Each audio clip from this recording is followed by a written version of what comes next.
ნაგრძალში, გზაზე შემოვიარეთ ვისულში. ჩვენი მარკეტია, სადაც ავიდეთ წყალი, რაც ყოველდღე უფრო გჭირდება ხოლმე გზაში და გზაზე ცოტა უფრო აზერო მოვიდეთ, შეგვიძლია ამერიკანს დავლიოთ. სანამ ჩავასხავთ საწოლს.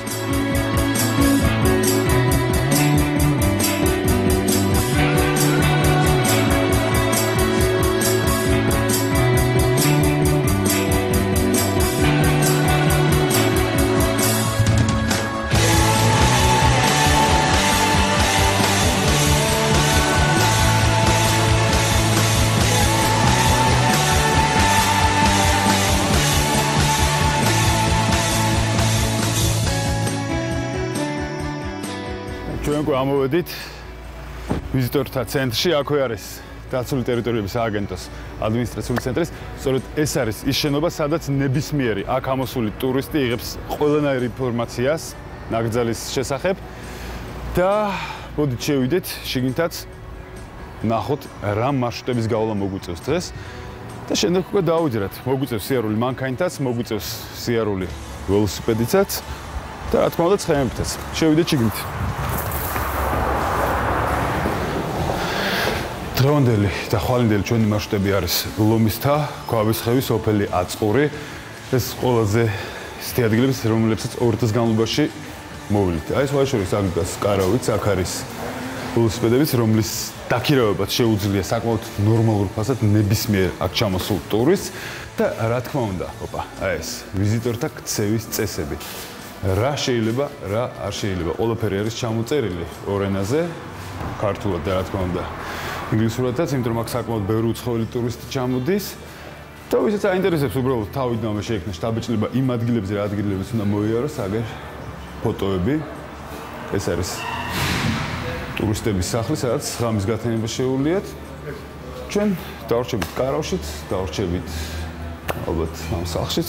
მოკლედ კარგ და გემრიელ 2 დღეს გავატარებთ. ბორჯომხარაგაულის დაცული ტერიტორიები ყოველთვის ელოდება ვიზიტორებს. ბორჯომხარაგაულის დაცული ტერიტორიის ვიზიტორთა ცენტრს ტურისტები ყოველდღიურად აკითხავენ. რუქები, ინფორმაცია მარშრუტების შესახებ, აღჭურვილობა, ნაკრძალში დასვენებასთან დაკავშირებულ ყველა კითხვაზე პასუხს აქ გაგცემენ. აქვეა პატარა მუზეუმით ფოტოებითა და ექსპონატებით. მოკლედ, თქვენი დასვენება იწყება სწორედ ამ შენობიდან.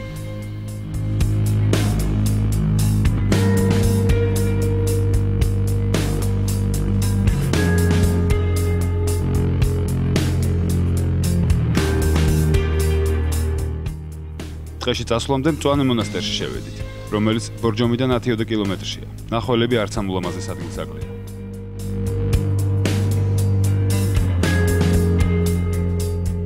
ბორჯომიდან რამდენიმე კილომეტრში არის ეს ულამაზესი მონასტერი, მწვანე მონასტერი. მწვანე ქვია, იმიტომ რომ მწვანე შეფერილობის ქვით არის თლიანად ნაგები და მე-9 საუკუნიდან აქ საკმაოდ აქტიურად მიმდინარეობდა ღვთისმსახურება. ცხოვრობდნენ ბერები, მაგრამ როდესაც აქაურობას შემოესია შაჰ-თამაზი, მან თითქმის თლიანად ააოხრა გარშემო ყველაფერი და რა თქმა უნდა ამ ყველაფერს შეეწირნენ ის ბერებიც, რომლებიც აქ ცხოვრობდნენ. შაჰ-თამაზიმ დაანგრია ეს მონასტერიც, დახოცა ბერები და შემდეგ ძალიან დიდი ხნის განმავლობაში ღვთისმსახურება აქ არ ყოფილა. მონასტერი იყო თითქმის თლიანად გაანადგურებული, მაგრამ რამდენიმე წლის წინ ის აღადგინეს და რა თქმა უნდა, ახლა ჩვეულებრივი ცხოვრება მინდის აქ, რა თქმა უნდა ისე ცხოვრობენ ბერები და ხალხი საკმაოდ ხშირად მოდის აქაურობის სანახავად.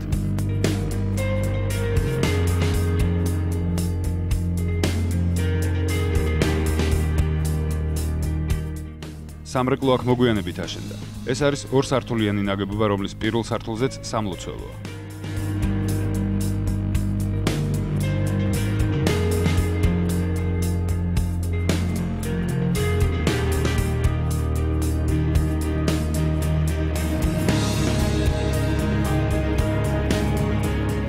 სწორედ აი ამ სამრეკლოს ქვემოთ არის დასვენებული იმ ბერების ძვლები, რომლებიც შაჰ-თამაზმა დახოცა და შემდეგ რესტავრაციის დროს, როდესაც მწვანე მონასტერი თლიანად გაწმინდეს მიწისგან, აღადგინეს იპოვეს აი ეს ძვლები.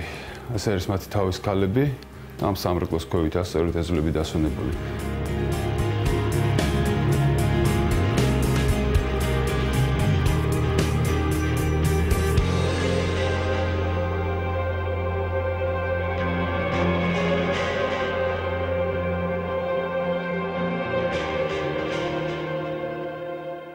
მონასტრის დათვალიერების შემდეგ ნაკრძალის დასათვალიერებლად წავედით. მათთვის, ვისაც ველოსიპედით უყვარს ტყეებში ნომინდვრებზე სეირნობა, ბორჯომხარაგაულის დასული ტერიტორია იდეალური ადგილია.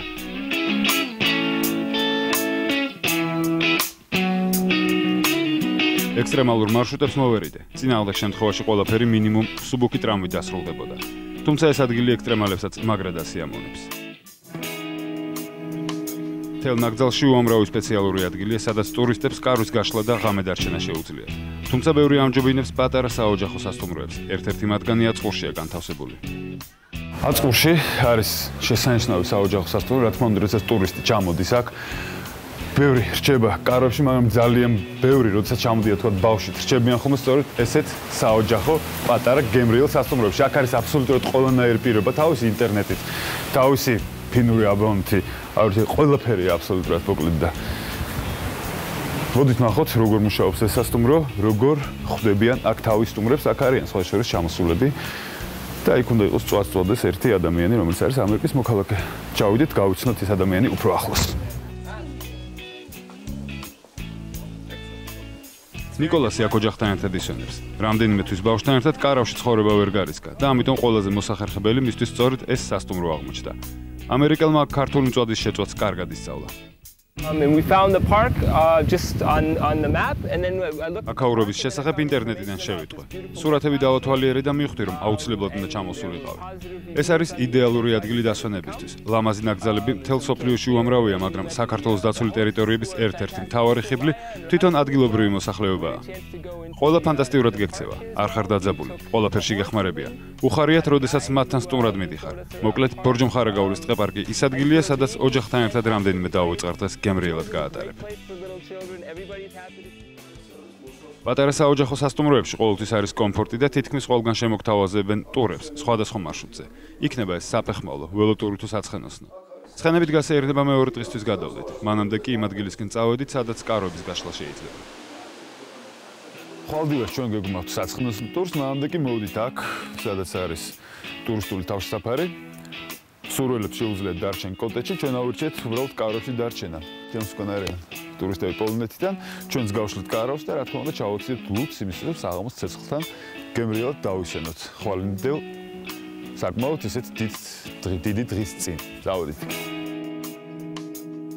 იმ ადგილებში, სადაც ტურისტები კარვებში ათევენ ღამეს, ყოველთვის არიან რეინჯერებიც, რომლებიც საჭიროების შემთხვევაში მათ ნებისმიერ დახმარებას გაუწევენ. იქვე ჩამოდის მდინარეც, რომელიც ჩვენ ძალიან გამოგვედგა.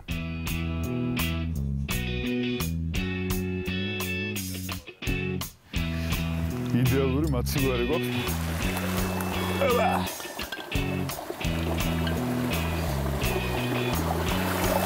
ოუცივია მაგარი. წავედით გავშალოთ კარავი. დროა.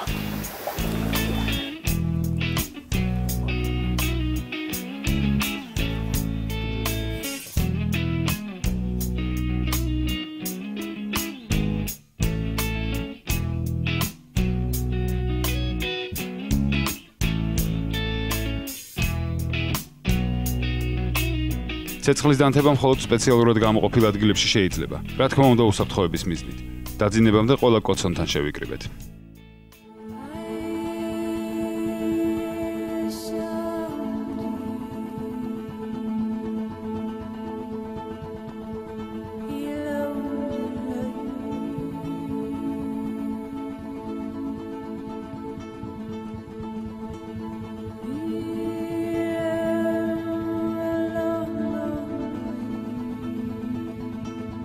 როგორც ყველგან მთაში, გათენება აქაც ულამაზესია.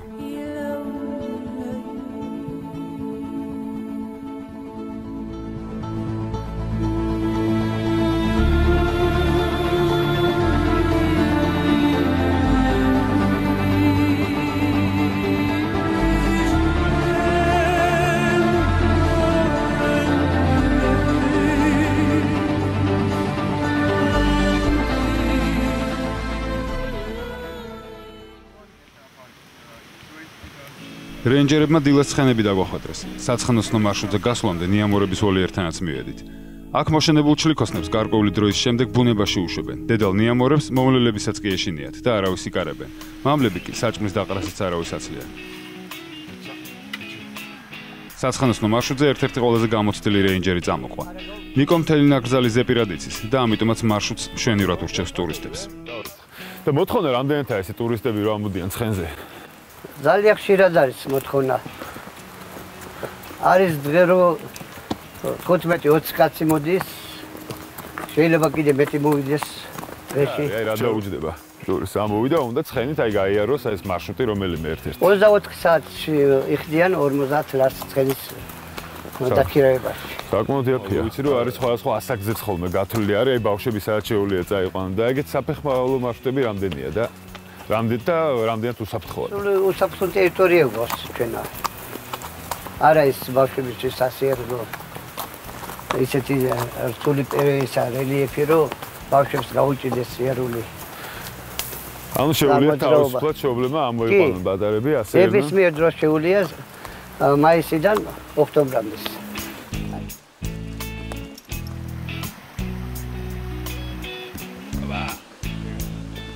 თლიანი საცხენოსნო გზა რამდენიმე ათეული კილომეტრია. ჩვენ მხოლოდ პატარა ნაწილი გავიარეთ და ისევ ნიამორების ველიერთან დავბრუნდით, სადაც ტურისტები უკვე გველოდებოდნენ. მათ საკმაოდ დიდი მარშრუტი ჰქონდათ შერჩეული. გერმანულ-უკრაინული წყვილი ბორჯომ-ხარაგაულის ტყე-პარკის დასათვალიერებლად შვილებთან ერთად ჩამოვიდა, თუმცა დიდი ხნის წინ ისინი აქ უკვე ყოფილან.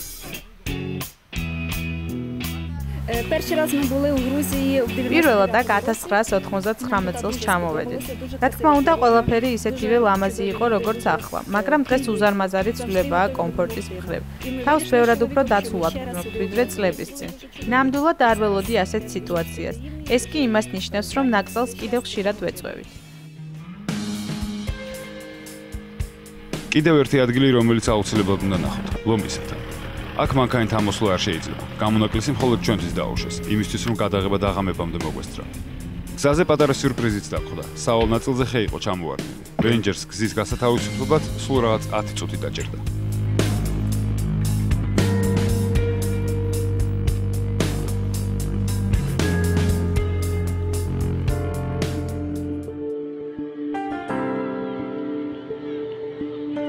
ლომის მთაზე საკმაოდ კომფორტული ტურისტული თავშესაფარი დგას. ღამის გათენება აქ ათილარენერს. ჩვენ გასავლელი გზის საკმაოდ დიდ ნაწილს გავდივართ ხოლმე მანქანებით, მაგრამ ეს იმის გამო, რომ უბრალოდ უფრო მეტის გადაღება მოვახერხოთ, უფრო მეტი განახოთ და მოგიყვეთ ჩვენს ეროვნულ პარკებზე. მაგრამ არ შეიძლება ჩამოხვიდე საქართველოს რომელიმე დაცულ ტერიტორიაზე და არ გაიარო რამდენიმე კილომეტრი მაინც ფეხით, იმიტომ რომ ეს არის ჩვენი ქვეყნის და არა მარტო ჩვენი ქვეყნის, ეს არის სოფლიოს ერთ-ერთი ყველაზე ულამაზესი ადგილები. ჩვენ ახლა ვართ ბორჯომ-ხარაგაულის დაცულ ტერიტორიაზე. ბოლოს შეხედეთ რა სილამაზეა. ზე, ნისლი, ყველაფერი ერთად არეული. ვართ საკმაოდ მაღლა, ყველაფერი ჩანს ზევიდან. დაათვალიერეთ, დატკბით და ესტუმრეთ აქაურებას.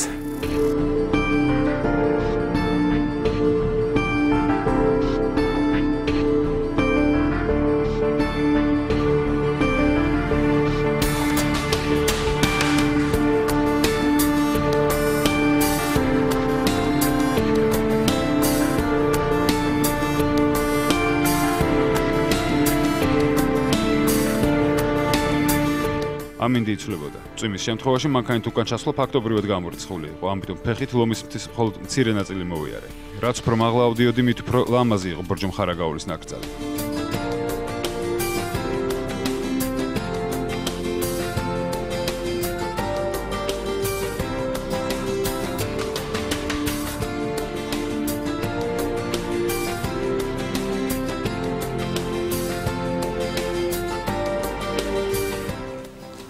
ნებისმიერ ისეთ პატარ-პატარა მგზავრობებში არ ხართ დაზღვეული, პატარ-პატარა ტრავმას არ დავარქმევით, მაგრამ მაინც ნაჭყობნებისგან, რაღაცებისგან, თუმცა ესეთისგან ხეს არაფერი არ არის პრაქტიკულად, მაგრამ მაინც მტვერია, ჭუჭყია. და გაცია რა შეგეჭირათ, მაინც თუ ფეხით აპირებთ სულ სიარულს, პატარა ესეთი საფთიაქო ნაკრები, დიდი გამოდები, სადაც წამოიღეთ ხოლმე, თუ მანქანით ხარ შეგიძლიათ ესე დიდი ჩააგდოთ. რომ ყოველთვის დამიქონიეთ რაღაცები, სასტერილიზაციით უბრალოდ იმიტომ რომ არ შეგეჭირათ ინფექცია. მაინც.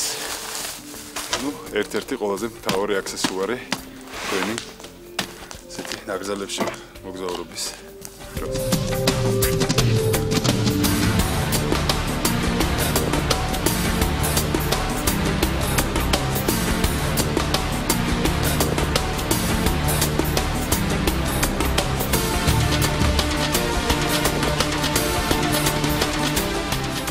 ჩვენი მოგზაურობა ბორჯომ ხარაგაულის ეროვნულ ტყეპარკში დასრულდა. რა თქმა უნდა, მე ვერ შევძელი რომ მთლიანად ვენახებია თქვენთვის ეს ულამაზესი ადგილი, თუმცა გარკვეული წარმოდგენა იმედი მაქვს უკვე შეგირთათ ამ ადგილზე, ასე რომ ბორჯომ ხარაგაულის დაცული ტერიტორიები თქვენ ყოველთვის გელოდებათ.